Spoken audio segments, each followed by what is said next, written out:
If Russia invades, that means tanks or troops crossing the border of Ukraine again. Then there will be no longer a Nord Stream 2. We will bring an end to it. How will you do that exactly, since the project and control of the project is within Germany's control? We will, I promise you, we'll be able to do it. One of the world's most renowned journalists has reported that the United States government blew up the Nord Stream pipelines that were used to send Russian gas to Germany. This is according to Seymour Hersh, one of the world's most respected journalists. He's won all of the top journalism awards, including the Pulitzer Prize, the top journalism award on the planet. He has reported over many decades for a variety of mainstream newspapers. He exposed U.S. government crimes in Vietnam, Iraq, Iran, Syria, and his latest report focuses on the destruction of the Nord Stream pipelines. These were pipelines, technically they still exist, but they're just destroyed, that were built between Russia and Germany going through the Baltic Sea. And there are two of them. There are two sets of pipelines. Each has two pipelines. So there's 4 pipelines in total, but they're divided into 2 parts.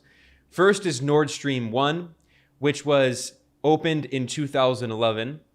And this was a decision that the German government wanted because Russia provided very cheap gas to Germany, which was used to power energy for homes, but especially for German industry. And German is a major industrial power. And then there was also Nord Stream 2, which was built over several years with billions of dollars of investment by European companies. And construction was finished in September 2021. But the pipeline, Nord Stream 2 pipelines, were never opened. They were never officially used because the US government threatened its so-called ally, Germany, with sanctions if they opened the pipeline and got more Russian gas to fuel their households and their industry. Now, in the past year, with the escalation of the proxy war between NATO and Russia, the US was pressuring Germany to cut off all ties with Russia. And in September of 2022, the Nord Stream pipelines were blown up. And we had a lot of evidence pointing toward the US government being involved. I did myself reports on that, and I'll talk about that in a bit. And we now have confirmation from one of the world's most respected journalists, Seymour Hersh. He published this in an article on February 8th, and it's called How America Took Out the Nord Stream Pipeline. And he ended up publishing it at Substack, the blogging platform. And this is a journalist who's won all the top awards. He's written from the New York Times and everywhere else. But the reason he ended up writing for Substack, he explained in a separate article. And in this article, he explained that he's had such a negative history of dealing with mainstream corporate media outlets that are always trying to censor him. He noted that when he won his Pulitzer Prize, it was very difficult. Now, his Pulitzer Prize, by the way, was for his expose on war crimes committed by the U.S. military in the Vietnam War. And he said it was very hard for him to get that story published. It was rejected by magazines. And then he said when the Washington Post finally published it, they littered it with Pentagon denials and the unthinking skepticism of the rewrite man. And then he also noted that since then, he's published many stories in mainstream outlets, winning awards. For instance, in 2004, he published the first stories exposing the torture of Iraqi prisoners by the U.S. military at the Abu Ghraib prison. And the Pentagon responded by saying that it was fake news, it was a false story, and the Pentagon smeared his journalism as a, quote, tapestry of nonsense. So there's a long history of the U.S. government trying to deny these objectively true stories. And Seymour Hersh has a track record of being correct again and again and again and again. And the U.S. government has a history of lying again and again and again. Seymour Hersh also points out that today, big mainstream corporate media outlets like CNN and MSNBC and Fox News battle for sensational headlines instead of investigative journalism. And he said he decided to go to Substack because He's watched writer after writer on this platform as they freed themselves from their publisher's economic interests. And he emphasized the importance of freedom. So this explains why Seymour Hersh published this article at Substack. And I'm going to go through the main details of this report. It's pretty lengthy. I'm going to go through the main details for people who don't understand a lot of the context, because if you're new to this subject, it might confuse you. So I'll try to start from square one. He begins this article saying that in June of 2022, divers from the U.S. Navy, operating under the cover of a NATO military exercise called Baltops 22, they put remotely triggered explosives on the Nord Stream pipelines. And then 3 months later, in September 2022, they were blown up and they destroyed 3 of the 4 Nord Stream pipelines. And he said this was overseen by the U.S. Navy's Diving and Salvage Center, which is based in Panama City in Florida. Now, as I said, for people, I don't want to confuse you, there were technically 4 smaller pipelines that were part of 2 big pipelines. And it's part of one system. The entire system is called Nord Stream. And there's Nord Stream 1 and Nord Stream 2. Nord Stream 1 has 2 smaller pipelines, and Nord Stream 2 has 2 smaller pipelines. So 3 of those 4 pipelines were destroyed. But again, I want to stress that Nord Stream 2 was never actually active. It was only Nord Stream 1 that was active because of the threats of U.S. sanctions. Now, continuing with the story, Seymour Hersh points out that the divers who carried out this sabotage operation were only from the U.S. Navy. It did not include members of Special Operations Command, and there's a reason for that.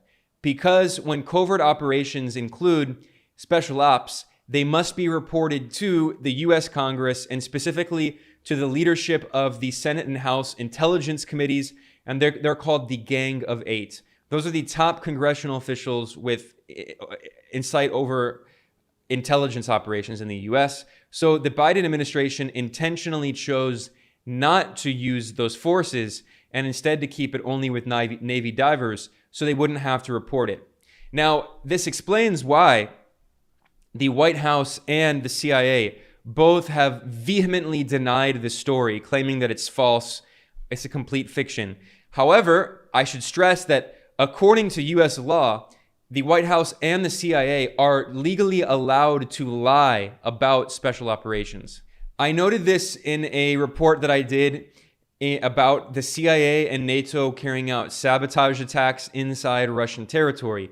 And that is according to a report that was done by an investigative journalist named Jack Murphy, who was a U.S. military veteran. And he pointed out in his report that Article 50 of the U.S. Code, which is this U.S. government law, says clearly, this is the part of the code that involves presidential approval for covert operations. It notes that if the U.S. president decides that the covert operation is something very sensitive, the president only has to report that covert operation to the Gang of 8, which is, again, the chairman and ranking minority members of the Congressional Intelligence Committees.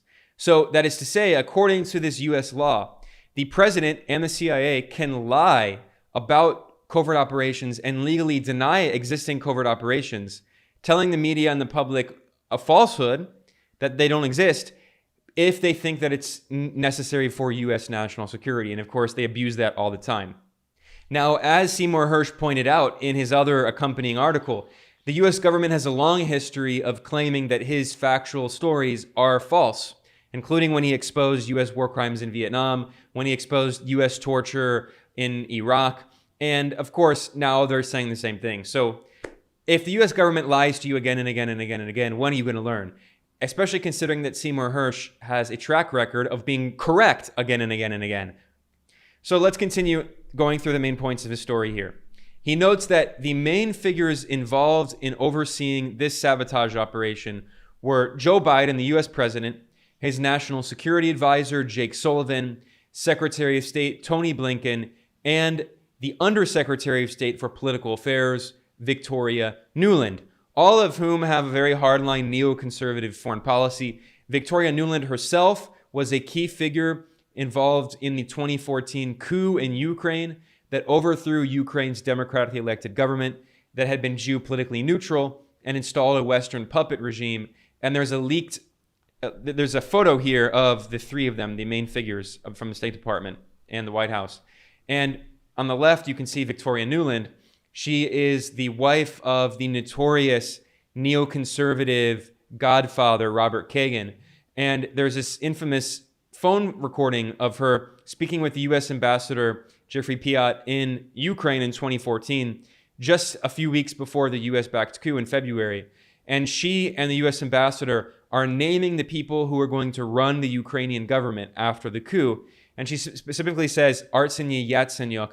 She says, Yats is the guy, referring to a right-wing Ukrainian politician who became prime minister of Ukraine immediately after the coup. So this is someone who has a long history of being involved in U.S. coups and anti-Russia operations. So it's no surprise to hear that she was one of the main people, along with Jake Sullivan and Tony Blinken, in this sabotage operation. Now, Seymour Hersh pointed out that Nord Stream was always seen by Washington and its anti-Russian NATO partners as a threat to Western dominance. I'm going to come back to this later. I'm going to go through the main points of his article first, but he doesn't talk a lot about the economics of this. I'm going to talk more about the economic implications after I summarize the main points. But let's continue going on in this article. So he notes that the planning to sabotage the Nord Stream pipelines began in December 2021. That is to say, more than 2 months before Russia invaded Ukraine. So the U.S. cannot use this as an excuse saying that they sabotaged Nord Stream in response to Russia invading Ukraine. They were already planning on doing it, and that gave them a good excuse to do so. I should mention that in September of 2021, Nord Stream ended construction, and the German government did not give the certification needed to open the pipeline. So that explains why this meeting was organized in December, just 2 months after the pipeline was completed and 2 months before Russia invaded Ukraine. So in this meeting, it was organized by Jake Sullivan, Biden's national security advisor, and it brought together the Joint Chiefs of Staff, that's the leaders of the military, along with the CIA, the State Department, and the Treasury Department. They discussed multiple possibilities, including sanctions, and they also discussed kinetic actions. That's another fancy way of saying attacks. Kinetic action is this euphemism used by the U.S. military to refer to attacks. So Seymour Hersh points out that, again, this is 2 months before Russia invaded Ukraine, that Jake Sullivan, following the orders of Biden, had already decided that they were going to destroy the Nord Stream pipelines. So this is before Russia invaded. They already had this plan. And all of this that Seymour Hersh is discussing is based on an anonymous source with insider knowledge of the operation. And his source told Seymour Hersh, quote, "It's an act of war." So acknowledging that the U.S. blowing up a pipeline between Russia and Germany is an act of war against Russia. I should also add it's an act of war against Germany, which is ostensibly an ally of the U.S., a member of NATO. Now, the CIA director, William Burns, he himself was former ambassador to Russia, and he authorized the CIA to create a working group to oversee this covert operation using deep-sea divers from the U.S. Navy. And they began to create the plan. Seymour Hersh points out the CIA has a history of carrying out attacks like this and also spying on the Russian military and using pipelines and such, going back to the first Cold War in 1971. What he doesn't mention, what I would add, is that in the 1980s, the CIA did the same thing in Nicaragua, sabotaging civilian infrastructure, putting mines in Nicaragua's ports to blow up Nicaragua's ports. And the Nicaragua took the U.S. government to the International Court of Justice and won the case. And the U.S. government still owes billions of dollars of reparations to Nicaragua, but refused to pay it. So anyway, fast forwarding back to early 2022, before Russia invaded Ukraine, the CIA working group reported back to Jake Sullivan, the White House National Security Advisor, saying, quote, "We have a way to blow up the pipelines." So before Russia invaded, they already had this plan worked out. Then on February 7th, at a press conference, U.S. President Biden threatened, and he said, if Russia invades, there will no longer be a Nord Stream 2. We will bring an end to it. I'm going to play that clip.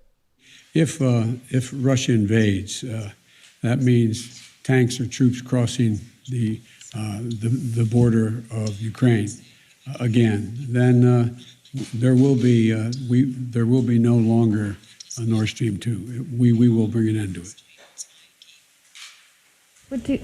How will you do that exactly, since the project and control of the project is within Germany's control? We will, I promise you, we'll be able to do it.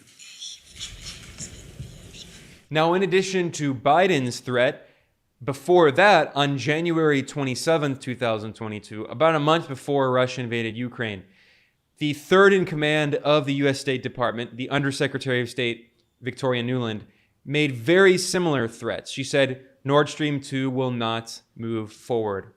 With regard to Nord Stream 2, we continue to have very strong and clear conversations with our German allies, and I want to be clear with you today. If Russia invades Ukraine, one way or another, Nord Stream 2 will not move forward.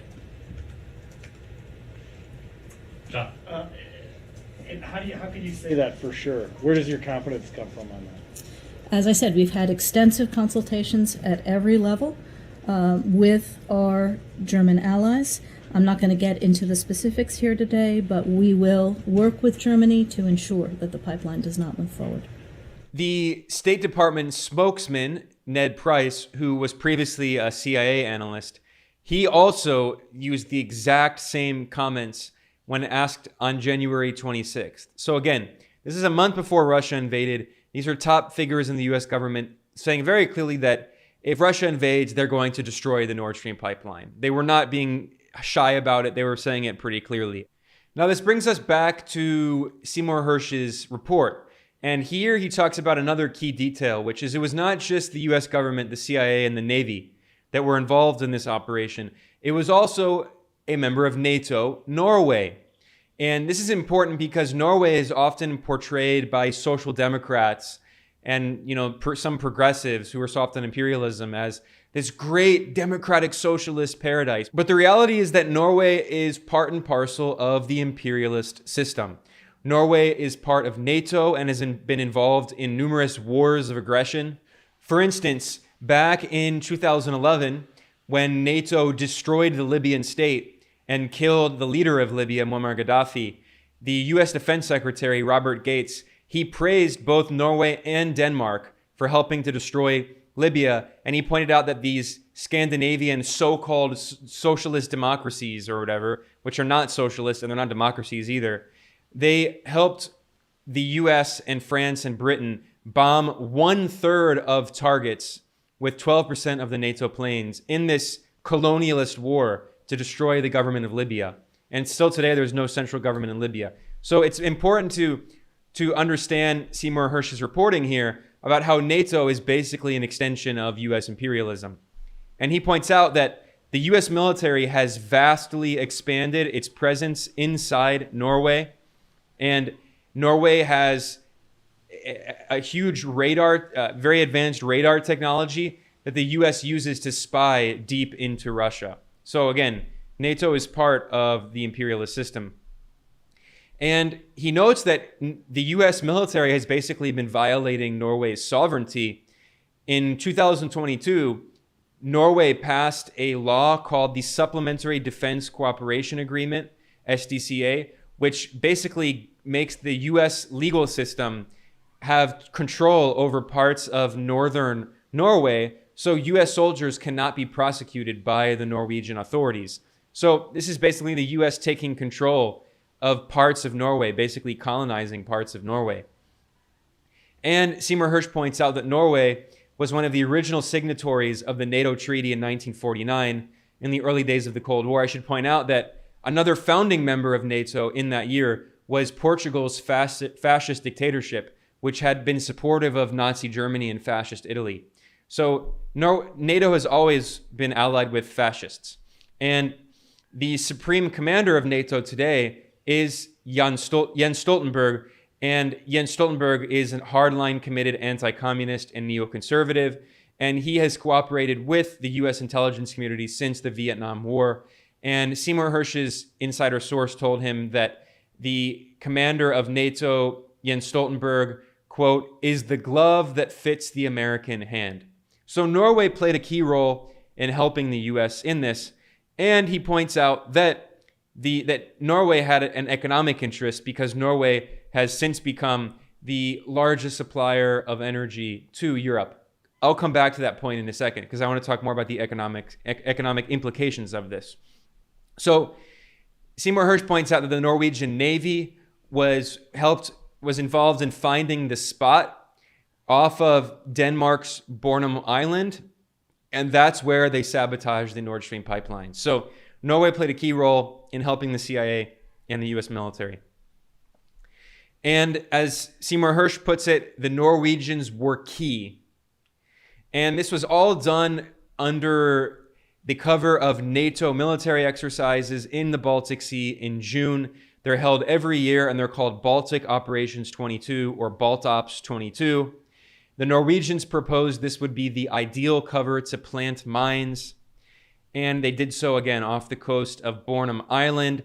And at the time, there were NATO teams of divers that were planting mines and then using technology to find and destroy them, and they used it as an excuse to blow up the Nord Stream pipelines. Back in October, I wrote a report about this titled, Who Sabotaged Nord Stream Pipelines? U.S. Boasts Tremendous Opportunity to Weaken Russia, CIA Knew. And in this article that I wrote, I pointed out that these NATO military exercises were happening. And this was also pointed out by a researcher on Twitter that I've collaborated with who's very good. Unfortunately, Elon Musk's Twitter has censored his account for posting information about Ukraine that Elon Musk's U.S. government sponsors. Elon Musk is, of course, a U.S. government contractor and has gotten billions of dollars of subsidies from the U.S. government.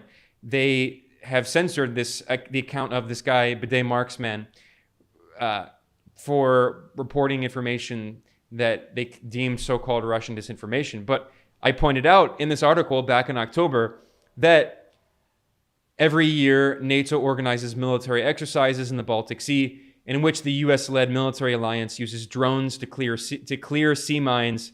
The 2022 exercises were held in June. So, I mean, this was pretty obvious at the time that NATO was being used as cover.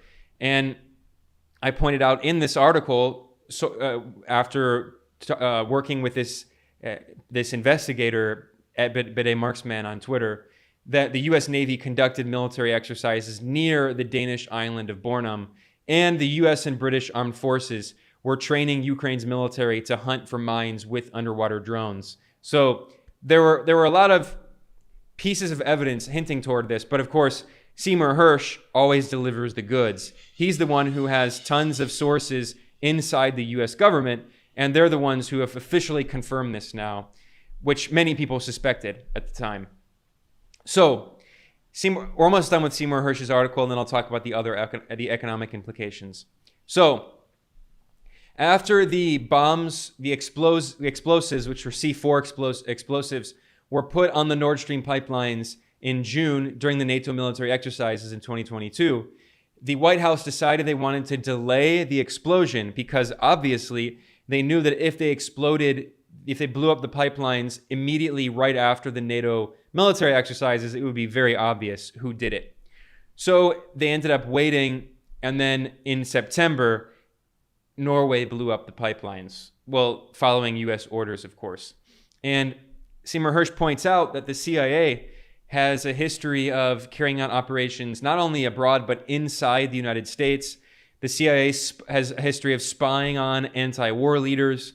The CIA has a history of spying on U.S. citizens, being involved in the assassination of foreign leaders and overthrowing foreign governments like the socialist Chilean president Salvador Allende.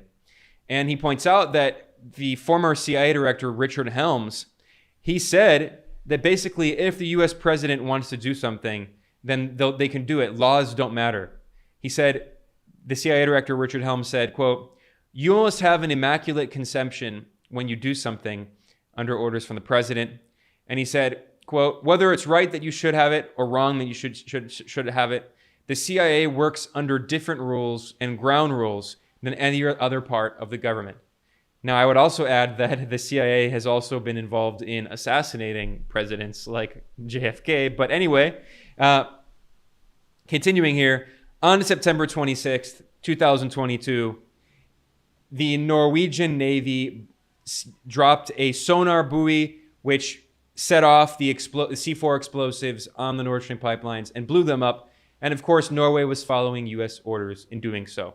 Now, Seymour Hersh points out that after there was a propaganda campaign in the U.S. media creating this ridiculous conspiracy theory, trying to blame Russia for blowing up its own pipelines that Russia and other European companies invested billions of dollars in and spent years building. And Russia, by the way, after the pipelines were destroyed, Russia was doing research to see how much it would cost to rebuild them. So why would Russia destroy its own pipelines? It makes no sense. But Seymour Hersh points out that this conspiracy theory spread by the US media was spurred on by calculated leaks from the White House. That is to say, the White House, the US government, was playing the media like a mighty Wolitzer, to quote a former CIA official, a senior CIA official who famously said that the CIA plays the media like a mighty Wolitzer, which is a musical instrument. So the CIA basically controls the media. And this is an example of the White House using the media to spread disinformation and a conspiracy theory to try to blame Russia for the pipeline that the U.S. blew up. And finally, Seymour Hersh concluded his article noting that at a Senate Foreign Relations Committee hearing, the third in command of the U.S. State Department, the neoconservative operative Victoria Nuland, she was speaking with Republican Senator Ted Cruz, who's also a hardline neoconservative like her.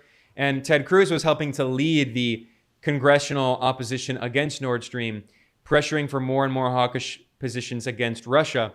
And the third in command of the U.S. State Department, Victoria Nuland, she boasted, like you, I am, and I think the administration is very gratified to know that Nord Stream 2 is now, as you like to say, a hunk of metal at the bottom of the sea. Here is that clip. As you know, in January of last year, the Senate voted on my legislation to impose sanctions on the Nord Stream 2 pipeline. And it did so before Russia had invaded Ukraine. When the Senate voted on those sanctions, President Zelensky publicly urged, even begged, the United States Senate to pass those sanctions. And President Zelensky said, passing those sanctions then were the last chance to prevent Russia from invading Ukraine, the last chance to prevent Russian tanks rolling into Ukraine. Was President Zelensky wrong? Senator Cruz, like you, I am, and I think the administration is very gratified to know that Nord Stream 2 is now, as you like to say, a hunk of metal at the bottom of the sea.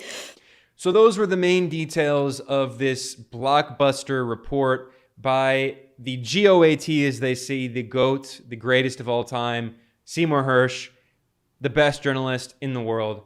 And that is his latest report. And you can find that over at his Substack, which is seymourhersh.substack.com. I will, of course, link to that in the description below. But before I conclude today, I want to talk about the economic implications about this and a few other pieces of evidence that we had that made it very obvious from the beginning that this was the U.S. government.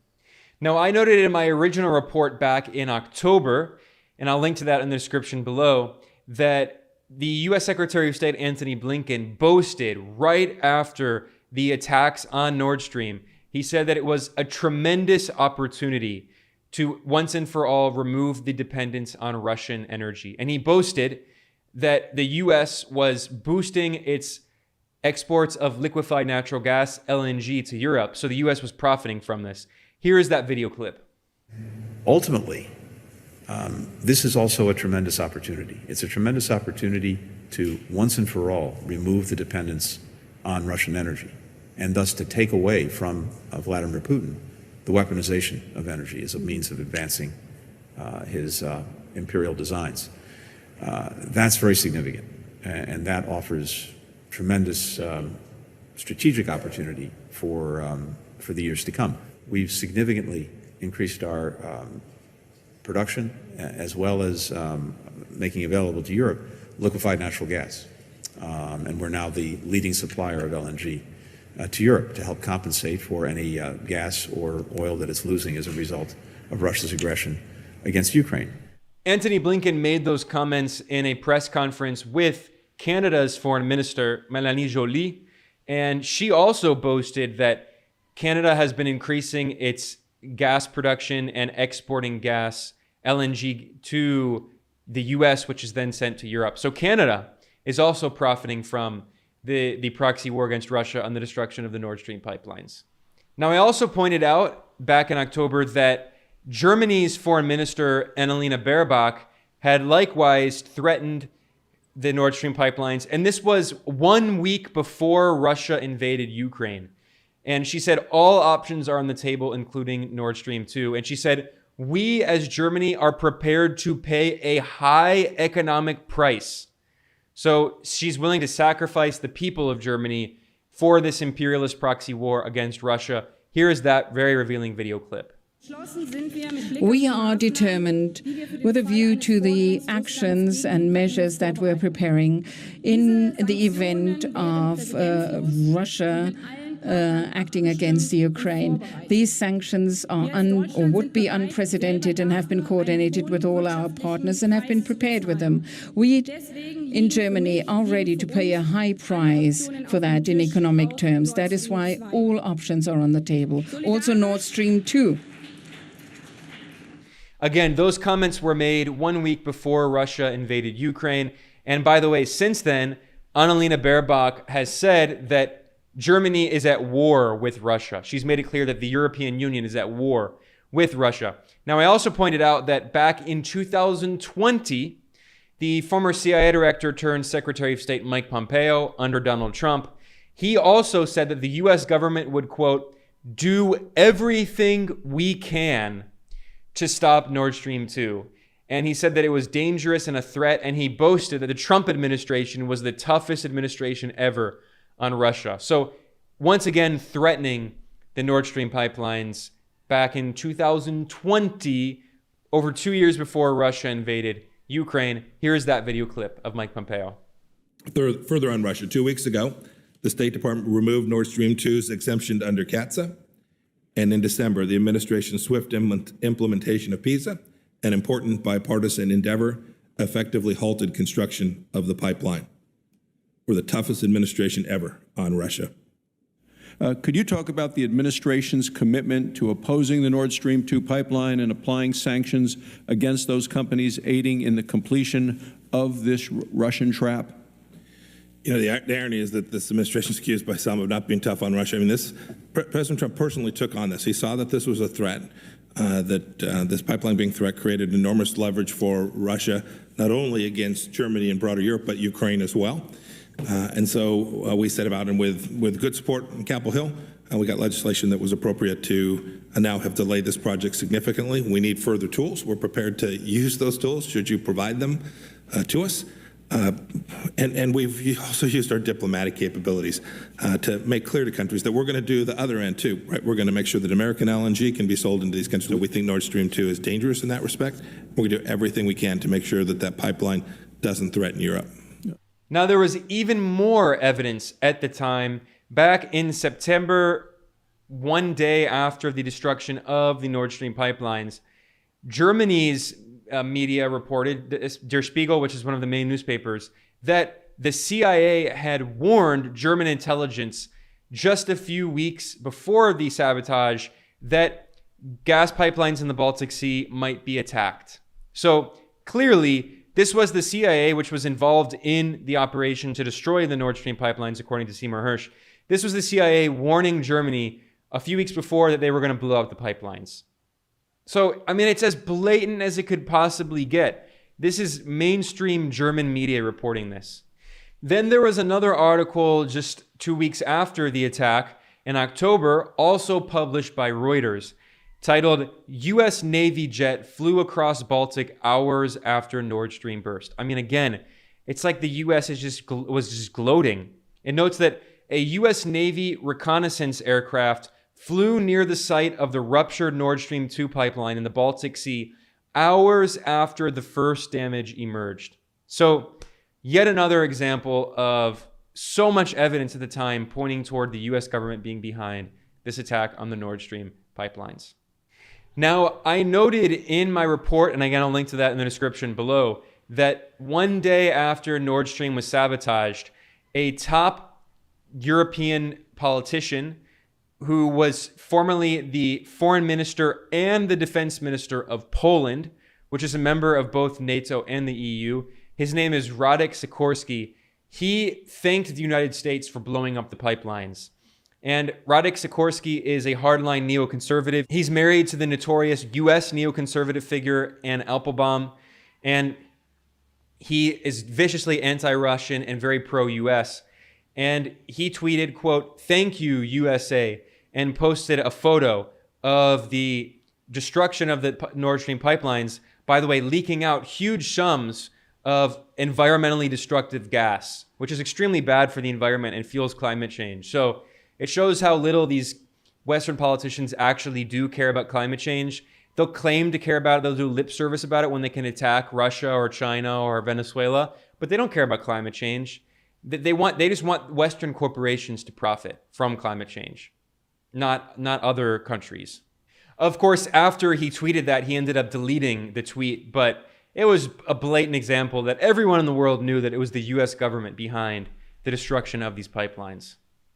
But now this brings me to one of the most important details in this case, and this is the economic implications that Seymour Hersh didn't get into. And that is that NATO members like Norway and the US have been profiting from the destruction of the Nord Stream pipelines. It's not just geopolitical, it's also economic, as is always the case, because geopolitics and economics are inextricably linked. And that is that just hours after the destruction of the Nord Stream pipelines, Norway and Poland opened a new pipeline called the Baltic Pipe, which connects Norway, Denmark, and Poland, which are all NATO members. And by the way, that pipeline was funded by the European Union. And the explicit goal of the Baltic Pipe was to end Europe's dependence on Russian energy. That was the explicitly stated goal that members of the Norwegian, Danish, and Polish governments and the EU all said when they opened the Baltic Pipe hours after the destruction of the Nord Stream pipelines. This is a map showing the Baltic pipeline, and you can see that it is a direct competitor to the Nord Stream pipelines. So now, who is profiting from this? Norway. In 2022, Russia was the largest exporter of gas to Europe, but that they were quickly replaced by Norway. Norway has now become the largest supplier of pipeline gas to Europe. And by the way, the largest supplier of liquefied natural gas is the United States. The US is also profiting. This is an incredible graph showing in 2021, Russia provided the vast majority of gas to Germany. But now, Russia is no longer the largest provider of gas to Germany. In fact, Norway is. In 2021, Norway only provided under 20% of Germany's gas supply. As of 2022, Norway is providing at least 33% of Germany's natural gas supply, and that figure is increasing. And of course, it is also US corporations who are profiting from the destruction of Nord Stream and the end of Germany's and Russia's energy alliance. And I have a separate report about this in a video. I will link to that in the description below. And it's about how in 2022, the US became the world's largest exporter of LNG, liquefied natural gas. The US is now tied with Qatar. And why is that? Well, it's obvious. It's because Europe has become the main customer for US LNG. There is an incredible graph in this article that I wrote here that is from the Energy Information Administration, the EIA, which is part of the US government. And it shows how US LNG exports have exploded in just 6 years. In 2016, they were basically zero. As of 2022, they were over 300 billion cubic feet. Again, only tied with Qatar. And that's because that LNG is going to Europe. This graph, also from the US EIA, shows how in 2020 and 2021, majority or plurality of US LNG exports went to Asia, but instead in 2022, they were replaced with Europe as the top customer. So Europe became by far the biggest importer of US LNG. And of course, US fossil fuel corporations and exporters are profiting from that, along with European importers are profiting from that. And these are all private companies. And the EIA boasted that Europe imported record amounts of LNG in 2022, including France, Britain, Spain, the Netherlands, Italy, Belgium, Portugal. So Europe is paying significantly more money for expensive US LNG rather than the cheap Russian pipeline gas. And now Norway is providing pipeline gas, but the US is profiting as well. So as always, it's not just geopolitical. There are economic interests driving this. And US fossil fuel corporations and Norwegian gas suppliers are profiting from the destruction of the Nord Stream pipelines between Russia and Germany. And finally, to conclude this analysis, this brings me to a book that I often cite, which was written by one of the most influential US imperial strategists, Zbigniew Brzezinski, and it's from 1997. His book is called The Grand Chessboard: American Primacy and Its Geostrategic Imperatives. Brzezinski was the US National Security Advisor under President Jimmy Carter, and he was the main architect of the CIA proxy war against the Soviet Union in Afghanistan in the 1980s. And he famously wrote in this book, he warned in this book back in 1997 that the US must be on the lookout to prevent a so-called Russo-German alliance, which would be at the detriment of Europe's transatlantic connection with America. He said that a Russo-German alliance or a Russo-French alliance could threaten US unipolar hegemony over Eurasia. And he said that for the first time in ever, the US dominates Eurasia. The US is the first truly global power. And he said whether the US prevents the emergence of a dominant and antagonistic Eurasian power remains central to America's capacity to exercise global supremacy. So the US destruction of the Nord Stream pipelines is part of a larger strategy. The US is trying to prevent the economic integration of Russia and Germany, and by extension, Germany and China. It's about preventing Eurasian economic integration and keeping Europe economically dependent on the United States and US corporations. That's why the United States now is deindustrializing Europe and destroying European industry and actually luring European companies to go over the ocean and to relocate in the United States. It's all about preventing Europe from economically integrating with Russia and by extension China and the rest of Asia, because that is the only way for the US to maintain its control over Eurasia and by extension the world. And this brings me to the final quote today, which was cited in a very good article called "Did America Cause Europe's Energy War?" at the website unheard.com.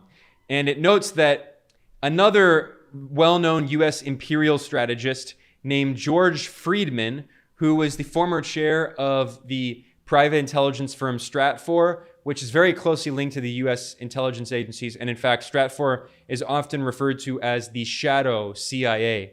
And George Friedman wrote back in 2010, he said that the mere possibility that Russia might collaborate with Europe, and particularly Germany, opens up the most significant threat in the decade, a long-term threat that needs to be nipped in the bud. And we can see that the US nipped that threat in the bud by destroying the Nord Stream pipelines and preventing German and Russian economic integration. And finally, in a 2015 speech, this US imperial strategist, George Friedman, also pointed out that the overriding interest of the United States, for which we have fought wars for centuries, has been the relationship between Germany and Russia. And he said that if Germany and Russia unite, they are the only force that could threaten us, and we need to make sure that doesn't happen. Here is that video clip. The primordial interest of the United States, over which for a century we have fought wars, the First, Second Cold War, has been the relationship between Germany and Russia, because united they are the only force that could threaten us, and to make sure that that doesn't happen. And that's the world that we're in today.